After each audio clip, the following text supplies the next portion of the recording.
Handmade পেপারের ওপর কিছু কালেকশন নিয়ে চলে এসেছি। প্রথমটা দেখুন, জামিনীরা রাইটের মধ্যে থাকছে কাঠটা, পুরোটা থাকছে লাল রঙের ওপর। ওপরে শিববাবু লেখাটা থাকবে পার্মানেন্ট। এর ভেতর থাকছে দুটো লিফ, স্বস্তিকটা থাকবে, প্রিন্টিং এর জন্য থাকছে দুটো লিফ। এর আরেকটা কালার আপনাদের দেখিয়ে দিই। বাফ কালারের ওপর থাকছে কাঠটা,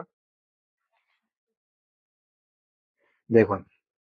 এর মধ্যেও দুটো লিফ থাকবে, যার মধ্যে ইংলিশ বাংলা প্রিন্ট হয়ে যাবে। এরপর আপনাদের একটা ভালো আইটেম দেখাচ্ছে, দেখুন। পুরোটাই থাকছে এমবোস করা, যাতে আপনি এটাকে টাচ করে ফিল পাবেন একটা অন্যরকম। ভেতরে দুটো লিফ, ইংলিশ বাংলা প্রিন্টিং এর জন্য। এটা হচ্ছে মধুবনী আর্টের ওপর। এই কার্ডটা পুরোটাই মধুবনী আর্টের ওপর হ্যান্ডমেড পেপারের মধ্যে তৈরি। এটার ভেতরেও থাকছে দুটো লিফ।